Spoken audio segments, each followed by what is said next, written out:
Welcome to my YouTube channel. मेरे इस YouTube channel पर आप सभी लोगों का बहुत बहुत स्वागत है। और कल हमारी बायोलॉजी की पहली क्लास रही और उसमें हमने बायोलॉजी की कुछ बेसिक चीज़ों को देखा और समझा। और आई होप आप सभी लोगों को कल की क्लास का सारा जो डाटा है वो बहुत अच्छे तरीके से समझ में आ गया होगा। अगर किसी भी प्रकार का फिर भी कोई कन्फ्यूजन आता है, कोई डाउट रहता है, तो आप मुझे कमेंट सेक्शन में बता सकते हैं। उस पर हम कमेंट के द्वारा या तो उसे क्लियर कर देंगे या फिर अगर ऐसा लगेगा तो उस पर एक सेपरेट वीडियो बना दिया जाएगा ताकि वो आपका डाउट क्लियर हो जाए। तो आज हम कल की सीरीज़ को आगे बढ़ाते हैं और कल हमने जीवन की उत्पत्ति का जो विकास है उसको शुरुआत से लेकर अंत तक समझा। और आई होप एक बेसिक समझ आपके दिमाग में बन गई होगी कि आखिर किस तरीके से बायोलॉजी को पढ़ा जाता है और कहाँ से इसकी शुरुआत हुई, है ना। बेसिकली सामान्य तौर पर हमें इतना ही पता होता है कि अरस्तू ने इसको पढ़ा, हिस्टोरिया एनिमिलियम लिखी, शुरुआत हो गई। लेकिन इसके अलावा भी जो बेसिक चीज़ें हैं, जो प्रैक्टिकल चीज़ें हैं, जो प्रायोगिक मान हैं, गणनाएं हैं, उनको भी देखना बहुत ज़रूरी होता है। तो कल हमने एक प्रकार का बेसिक जीवन की उत्पत्ति के आधार पर देखा, कुछ थ्योरीज देखी। अब हम ये देखेंगे आज कि जो शुरुआत से लेकर आज तक का जो क्रम है, इस क्रम में जितने भी जंतु आए, जितने भी प्लांट आए, देखो बायोलॉजी में केवल और केवल हम सजीवों की बात करेंगे, केवल और केवल हम लिविंग ऑर्गेनिज्म की बात करेंगे। तो सजीवों का जो विकास है वो धीरे धीरे कैसे हुआ और किस तरीके से ये आगे बढ़ते गए, है ना, इनका क्रम क्या है। कल केवल हमने उत्पत्ति के बारे में देखा था, आज हम उत्पत्ति से लेके वर्तमान समय तक का एक ओवरव्यू करेंगे एक टाइम के आधार पर। जिस तरीके से हर एक चीज़ का जो टाइम है वो बटा होता है। जैसे आपका दिन है वो घंटों में बटा हुआ है, जैसे आपकी साल है वो मंथ्स में बटी हुई है, जैसे हिस्ट्री सब्जेक्ट है आधुनिक, मध्यकालीन और प्राचीन में बटा हुआ है, उसी प्रकार से बायोलॉजी को भी एक क्रम में बांटा गया है, एक टाइम में बांटा गया है कि किस टाइम पर क्या हुआ, कब जीवन की उत्पत्ति हुई, कब पौधों का निर्माण हुआ, कब मानव का निर्माण हुआ, कब अंत हुआ, कब हर्ब सर्ब ट्री आए, कब जुरासिक काल रहा। तो ऐसे बहुत सारे समय हैं, उन समयों को अलग अलग आधार पर क्लासिफाइड किया है। तो उसी को हम यहाँ देखेंगे और आज इस लेक्चर में इस समयावधि को कंप्लीट करने के बाद हम फिर आगे की जो सेल का जो पूरा डाटा है उसको देखने की कोशिश करेंगे कि किस तरीके से सेल बनी और सेल में क्या क्या होता है। फिर वहाँ पर हमारा जो सीधा सब्जेक्ट है उस सब्जेक्ट में हम एंटर कर जाएंगे। अभी केवल हम ओवरव्यू देखेंगे कि किस तरीके से एक टाइम रहा। तो सामान्यतः उस टाइम को कहा जाता है GTS। क्या कहा जाता है?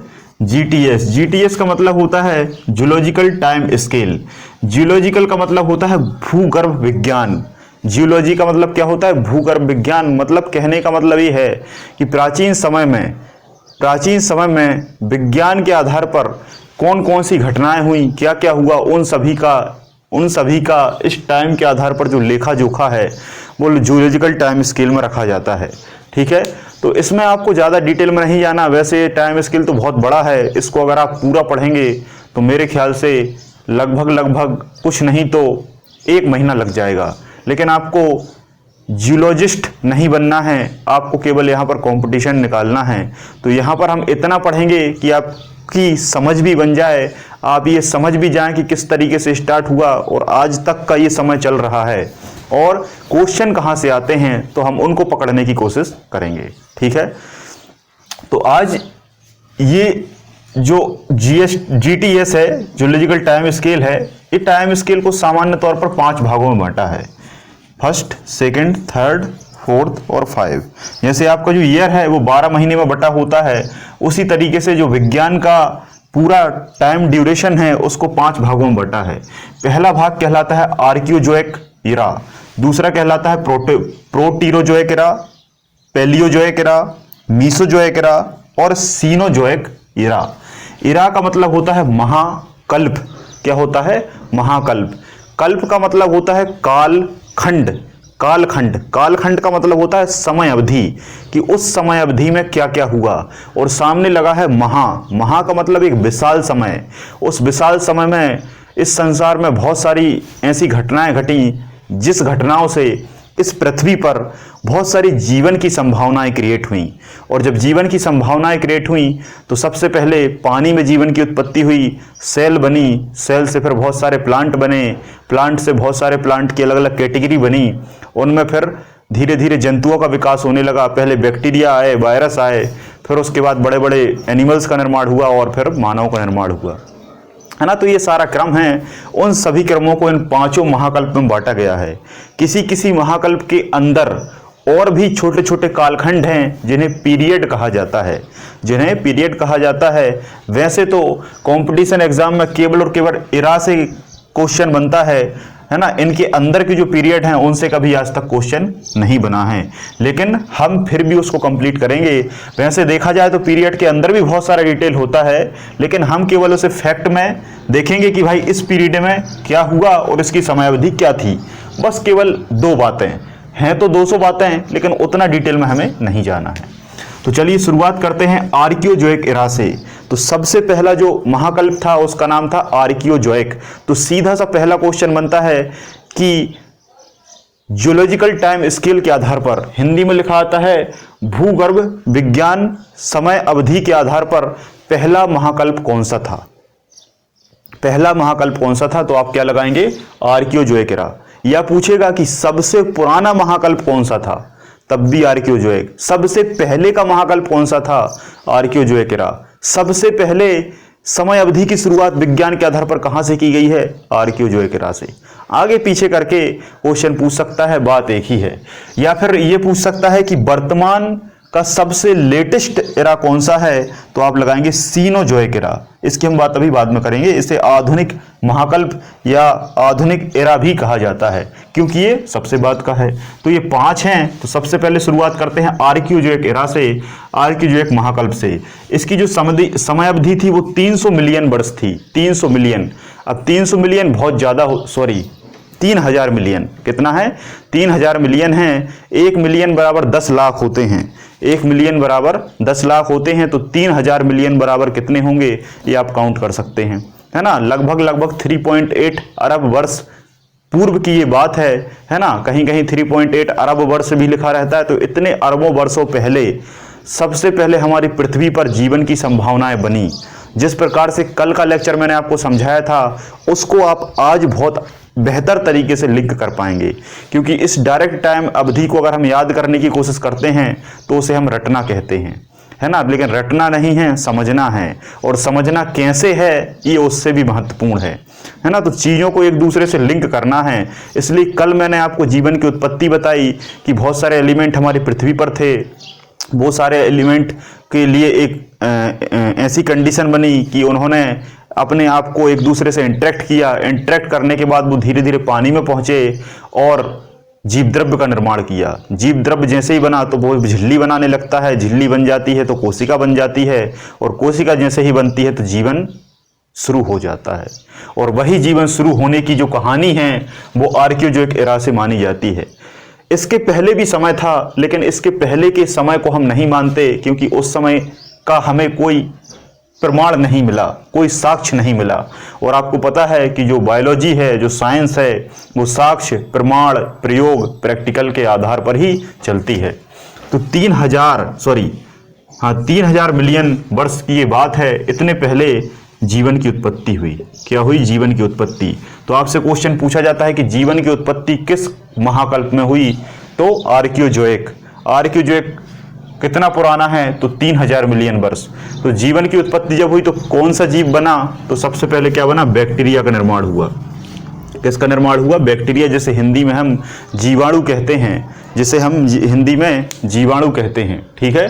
तो बैक्टीरिया का निर्माण सबसे पहले हुआ और ये सबसे पुराना महाकल्प है। इसको आप रेड पेन से लिख लेंगे। दूसरा हमारा है प्रोटीरोजोइक एरा। प्रोटीरोजोइक महाकल्प, इसकी जो अवधि है वो 1500 मिलियन वर्ष है। देखो ये हम पीछे की ओर आ रहे हैं।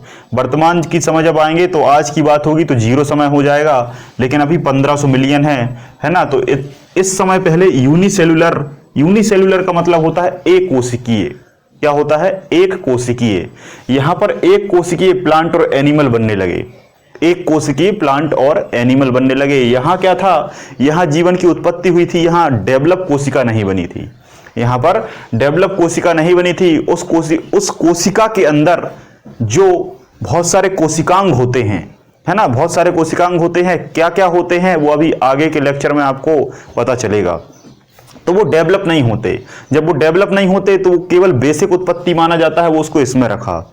लेकिन जब कोशिका पूर्ण रूप से बन गई और उसके अंदर के जो अंग हैं वो पूर्ण रूप से बन गए, तब उसे हमने यूनिसेल्युलर प्लांट कहा और एक कोशिकीय पौधे कहा। तो यहाँ पर एक कोशिकीय पौधे और एक कोशिकीय प्लांट का निर्माण शुरू हुआ।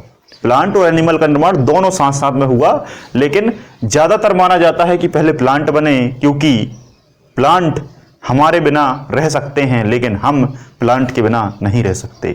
इसलिए हमारी उत्पत्ति जो है वो प्लांट के आधार पर गलत मानी जाती है, क्योंकि प्लांट पहले आए हैं, प्लांट आए हैं तभी ऑक्सीजन आई होगी और तभी हम जी सकते हैं।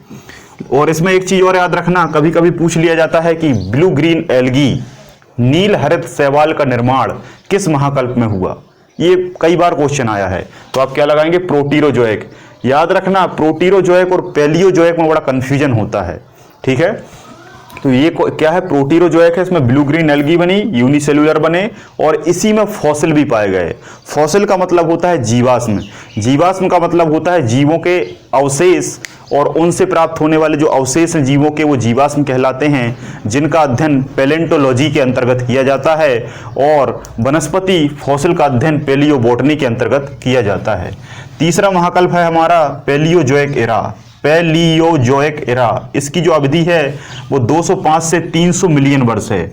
205 से 300 मिलियन वर्ष पहले की है, मतलब इतने पहले ये कालखंड रहा है और इस कालखंड की ये घटना घटी है। इसका मतलब ये है, ये जो मिलियन वर्ष है ना, इसका मतलब क्या है कि इतने वर्ष पहले ये काल रहा है, मतलब 205 से लेकर 300 मिलियन वर्ष पहले ये समय अवधि रही है और इसमें बहुत सारी घटनाएं घटी हैं, ठीक है। क्या घटनाएं घटी, टेरिडोफाइट। अब ये टेरिडोफाइट क्या है, ये एक क्लासिफिकेशन है। जब मैं आपको बॉटनी पढ़ाऊंगा लास्ट में, तो वहां पर मैं आपको बताऊंगा कि प्लांट कितने भागों में बटे हैं, क्रिप्टोगेमस क्या होता है, फेनरोगेमस क्या होता है, जिम्नोस्पर्म क्या है, एंजियोस्पर्म क्या है, मोनोकाट क्या है, डाइकोट क्या है, टेरिडोफाइट क्या है ना, ब्रायोफाइटा क्या है, ये सब वहां पर हम इस क्लासिफिकेशन को देखेंगे। तो सामान्य भाषा में अगर मैं आपको बताऊं कि टेरिडोफाइट क्या है, तो जैसे आप देखते होंगे कि आपको जीव दो प्रकार के दिखते हैं। एक जीव ऐसे होते हैं जो पूरे डेवलप हो जाते हैं। डेवलप का मतलब जो बड़े हो जाते हैं, कठोर हो जाते हैं, सुडौल हो जाते हैं। उदाहरण के तौर पर 30 से 40 साल का मानव, अगर आप 25 से 30 साल के मानव को देखेंगे तो आपको बढ़िया लंबा चौड़ा हष्ट पुष्ट, है ना, बढ़िया तरीके से दिखेगा। और एक आप छोटे से बच्चे, नन्हे बच्चे को देखेंगे तो वो आपको कैसा दिखेगा, अविकसित दिखेगा। उसकी स्किन भी सॉफ्ट होगी, उसकी हड्डियां भी सॉफ्ट होंगी, उसकी मसल्स भी सॉफ्ट होगी, उसका अंग, हर एक अंग सॉफ्ट होगा। उतना ज़्यादा वो सक्षम नहीं रहेगा, उसमें उतनी ज़्यादा ऊर्जा नहीं रहेगी, है ना। तो वो कहने का मतलब क्या है, अनडेवलप है। और 40 साल का जो मनुष्य है वो पूरा डेवलप हो चुका है। तो वैसे ही प्लांट हैं। आज के प्लांट आप देखते हैं, आपको बहुत बड़े बड़े वृक्ष दिखते हैं, आम है, नीम है, बरगद है, ये सब बहुत बड़े बड़े विकसित प्लांट दिखते हैं। लेकिन इन्हीं का एक और ग्रुप था जिसे अविकसित प्लांट का ग्रुप कहा जाता है। जिन प्लांटों का विकास नहीं हुआ था, काफी छोटे छोटे प्लांट थे, इतने छोटे थे कि जमीन में ही रहते थे, मृदा में ही रहते थे, और कुछ तो ऐसे थे जिन्हें हम सामान्य आंखों से भी नहीं देख सकते, इतने छोटे होते थे। तो इतने छोटे भी पौधे होते हैं जो हमें दिखाई भी नहीं देते। तो उन्हीं पौधों को टेरिडोफाइट कहा जाता है। टेरिडोफाइट से थोड़े से बड़े होते हैं जिम्नोस्पर्म। आज के समय में भी जिम्नोस्पर्म के जो पौधे हैं वो बहुत कम मिलते हैं। इनमें जड़, तना, पत्ती भी नहीं होते, इतने छोटे पौधे होते हैं। इतने अविकसित पौधे होते हैं कि इनमें जड़ भी नहीं होती, पत्ती भी नहीं होती, तना भी नहीं होता, और तो और इनमें फूल भी नहीं होता, इनमें बीज भी नहीं होता, इनमें बीज भी नहीं होता। केवल और केवल जिम्नोस्पर्म में बीज तो बन जाता है लेकिन बीज पूरा नहीं बनता, इसलिए इन्हें अनावृत बीजी भी हिंदी में कहते हैं। क्या कहते हैं, अनावृत बीजी। अनावृत बीजी का मतलब होता है कि बीज तो बन गया है लेकिन बीज के ऊपर व्रत नहीं बना, बीज के ऊपर नेकेट नहीं बना, बीज के ऊपर कवर नहीं बना, बीज अभी अधूरा है। यहां तो कुछ है ही नहीं टेरिडोफाइट में, कुछ नहीं है, जड़, तना, पत्ती, फ्लावर, बीज कुछ नहीं है, यहाँ भी कुछ नहीं है, लेकिन बीज बन गया, लेकिन आधा अधूरा, आधा अधूरा। और इनकी जो कैटेगरी है वो क्रिप्टोगेमस कहलाती है। इसी कारण पैलियोजोइक महाकल्प को क्रिप्टोगेमस युग भी कहा जाता है, क्रिप्टोगेमस युग भी कहा जाता है। अब क्रिप्टोगेमस युग क्यों कहते हैं? क्योंकि क्रिप्टोगेमस सुपर क्लास के अंतर्गत जिम्नोस्पर्म और टेरिडोफाइट को रखा गया है। क्यों रखा है ये जब आप आगे पढ़ेंगे, जब मैं आगे बॉटनी पढ़ाऊंगा, तब उसको पढ़ने के बाद जब आप इसका दोबारा रिवीजन करेंगे तो आपको बहुत बढ़िया तरीके से क्लियर हो जाएगा।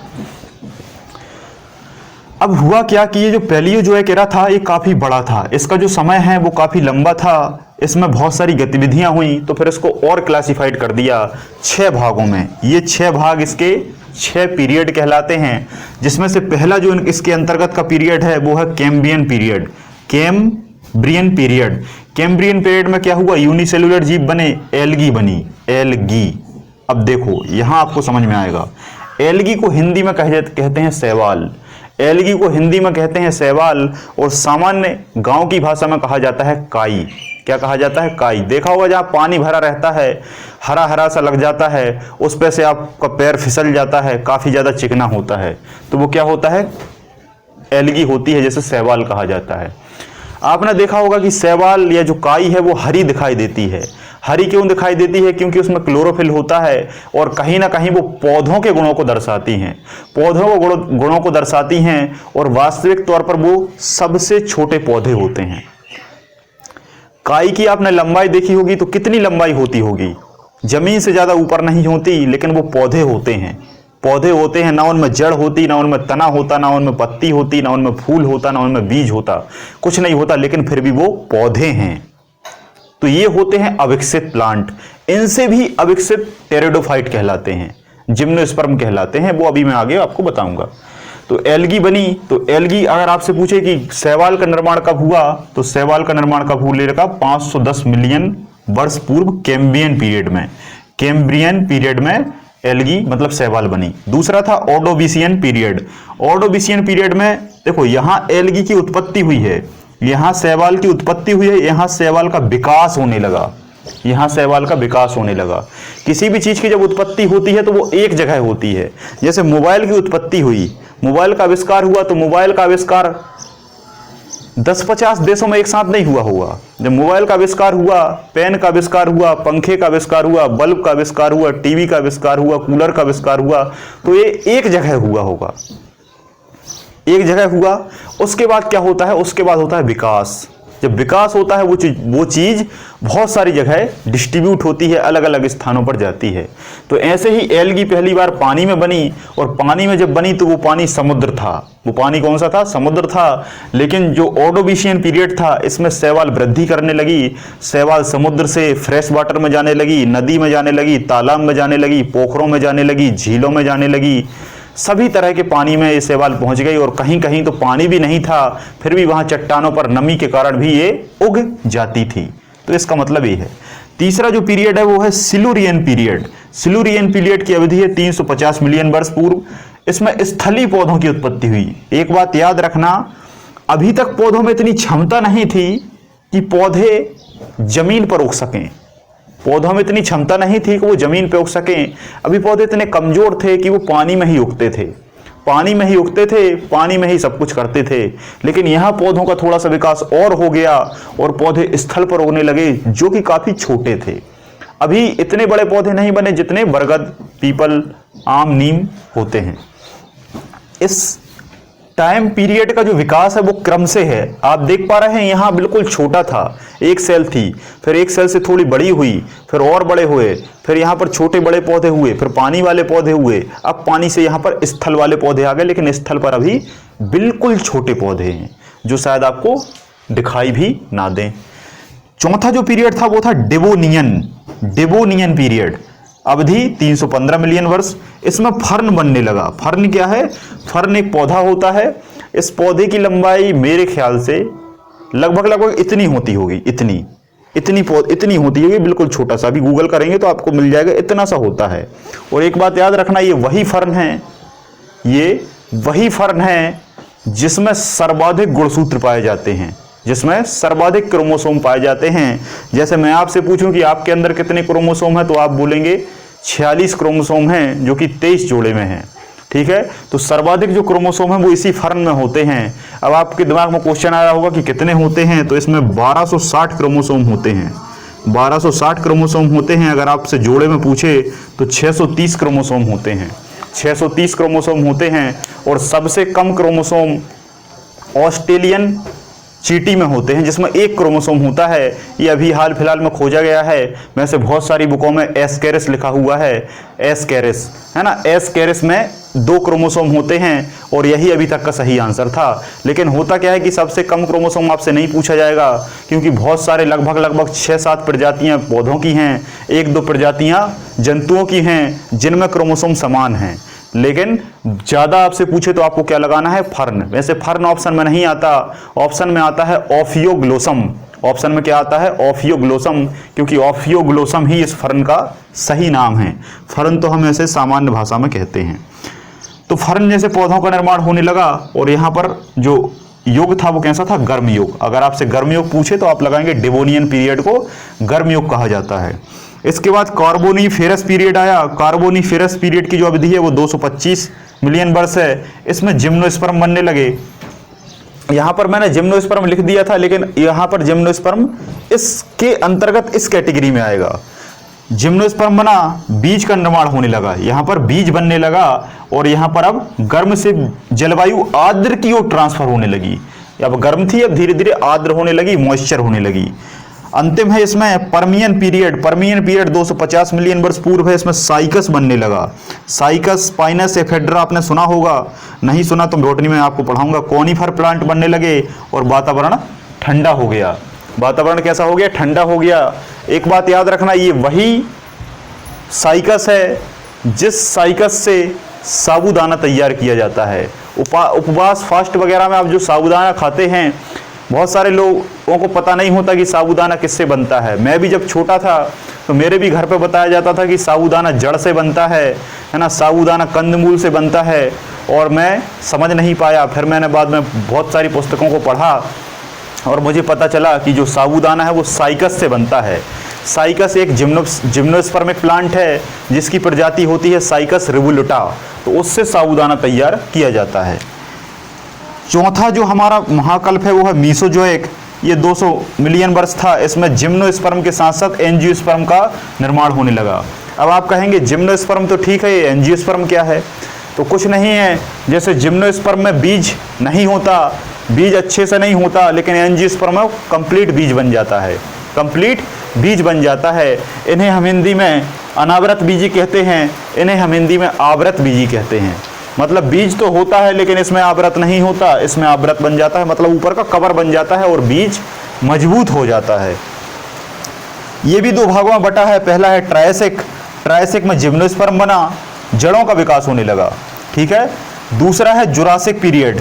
दूसरा क्या है, जुरासिक पीरियड। देखो मीसोजोइक के अंतर्गत पहला है ट्रायसिक जिसमें जिम्नोस्पर्म बने, दूसरा है जुरासिक, इसमें एंजियोस्पर्म बने, इसमें एंजियोस्पर्म बने, और तीसरा है क्रिटेशियस।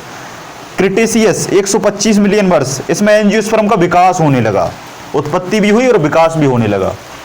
यहाँ एंजियोस्पर्म बना, यहाँ एंजियोस्पर्म का विकास होने लगा। लेकिन एंजियोस्पर्म प्लांट जो है, देखो जितने भी आज के समय में आपको बड़े प्लांट दिख रहे हैं, आम है, नीम है, बबूल है, पीपल है, बरगद है, ये सभी एंजियोस्पर्म हैं जिनमें बीज होता है, अच्छा बीज होता है, बीज को लगा दो पौधा हो जाता है। जितने भी बड़े प्लांट आपको दिखते हैं वो सभी एंजियोस्पर्म हैं। तो एंजियोस्पर्म का एक पर्टिकुलर टाइम है। अगर आपसे पूछे कि एंजियोस्पर्म की कब उत्पत्ति हुई, तो आप क्या लगाएंगे, मीसोजोइक महाकल्प में। मीसोजोइक महाकल्प के किस पीरियड में, तो आप बताएंगे क्रिटेशियस पीरियड में। क्रिटेशियस पीरियड के कितनी अवधि में, तो 65 मिलियन वर्ष पूर्व। 65 मिलियन वर्ष पूर्व मतलब 65 मिलियन वर्ष पूर्व मतलब 650 लाख वर्ष पूर्व। आज से आप देखेंगे तो 650 लाख वर्ष पूर्व बन गए। तो स्वाभाविक सी बात है, अगर जब एंजियोस्पर्म प्लांट की उत्पत्ति होगी, एंजियोस्पर्म प्लांट की उत्पत्ति होगी, तो इसी समय में काली मिट्टी का भी निर्माण हो जाएगा, है ना। तो काली मिट्टी का निर्माण आपसे पूछे तो आप क्या लगाएंगे, क्रिटेशियस या मीसोजोइक। और अंतिम है आपका सीनोजोइक एरा। सीनोजोइक जो है सबसे आधुनिक एरा है, सबसे वर्तमान का एरा है, जिसकी अवधि है 60 मिलियन वर्ष। 60 मिलियन वर्ष मतलब 600 लाख वर्ष पूर्व की बात है, ये 600 लाख। इसे आधुनिक महाकल्प कहा जाता है ना। इसे एज ऑफ एंजियोस्पर्म भी कहा जाता है, एज ऑफ एंजियोस्पर्म कहा जाता है, क्योंकि सभी एंजियोस्पर्म प्लांट की जो उत्पत्ति है वो इसी में हुई, तो इसमें है, लेकिन जो विकास है वो इसमें हुआ है। और ये जो प्लांट हैं वो आज तक चल रहे हैं, ये जो महाकल्प है वो आज भी चल रहा है। आज भी जितने जितने प्लांट बन रहे हैं वो सब इसी युग में माने जाते हैं। जैसे शिमला मिर्च, शिमला मिर्च पहले नहीं हुआ करती थी, पहले शिमला मिर्च नहीं हुआ करती थी। आज से आपने देखा होगा लगभग 20 साल पहले, 15 साल पहले शिमला मिर्च नहीं थी, है ना। जब मैं छोटा था मैंने ये पौधा कभी देखा नहीं था, ना सुना था, लेकिन फिर कुछ वैज्ञानिकों ने रिसर्च सेंटर में टमाटर के साथ मिर्ची का क्रॉस कराया, टमाटर के साथ मिर्ची का क्रॉस कराया, तब शिमला मिर्च बनी।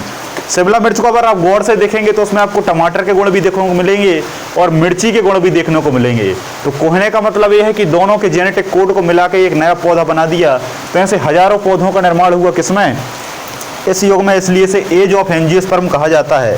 पहला इसका भाग है क्वार्टरनरी पीरियड में मानव की उत्पत्ति हुई, इसलिए इसे एज ऑफ मैन कहते हैं। क्वार्टरनरी पीरियड में मानव की उत्पत्ति हुई, है ना, इसलिए इसे एज ऑफ मैन कहते हैं। और इसमें कुछ शाखी पौधे भी बने। शाख का मतलब होता है, अब देखो पौधे वास्तविक तौर पर 3 प्रकार के होते हैं, शाख, झाड़ी और वृक्ष। शाख आप जानते हैं, जैसे पालक है, लाल भाजी वगैरह है, धनिया है, ये सब शाख में आते हैं, है ना, क्योंकि इनकी जो पत्तियां हैं वो बहुत कोमल होती हैं। इनसे बड़े पौधे झाड़ी होते हैं जिनमें कांटे वगैरह होते हैं। हर्ब, सर्ब और ट्री मतलब होता है वृक्ष, तो वृक्ष सबसे बड़े पौधे होते हैं। तो इसमें सबसे छोटे पौधे मतलब शाखी पौधे का निर्माण हुआ, मानव का भी निर्माण शुरू हो गया, जैसे इसी कारण इसे एज ऑफ मैन कहते हैं। और अंतिम है आपका टर्सरी पीरियड में सभी प्लांट का निर्माण हो गया। टर्सरी पीरियड सबसे लेटेस्ट पीरियड में, लेटेस्ट तो सीनोजोइक है, लेकिन इसके अंतर्गत भी आपसे पूछे तो टर्सरी पीरियड सबसे लेटेस्ट है, जिसमें सभी प्रकार के प्लांट बन चुके थे और लगातार बन रहे थे और आज तक बन रहे हैं, क्योंकि ये जो महाकल्प है वो आज भी चल रहा है। तो कभी आपसे पूछा जाए कि आज विज्ञान का कौन सा महाकल्प चल रहा है, तो आप लगाएंगे सीनोजोइक। क्या लगाएंगे? सीनोजोइक। और इस टर्सरी में बहुत सारे हर्ब सर्ब का निर्माण हुआ। तो आज के इस लेक्चर में मैंने आपको पूरा टाइम ड्यूरेशन समझा दिया है ना, और आपको बहुत अच्छे से समझ में आ गया होगा। अगली क्लास से हम अगले चैप्टरों को देखेंगे। ये छोटा सा चैप्टर था, इसलिए मैंने सोचा कि इसको भी मैं पहले करा दूं, ताकि अभी जीवन की उत्पत्ति के साथ साथ आपको ये समय अवधि भी क्लियर हो जाए। ठीक है, तो आप सभी को इस वीडियो को देखने के लिए बहुत बहुत धन्यवाद। जय हिंद, जय भारत।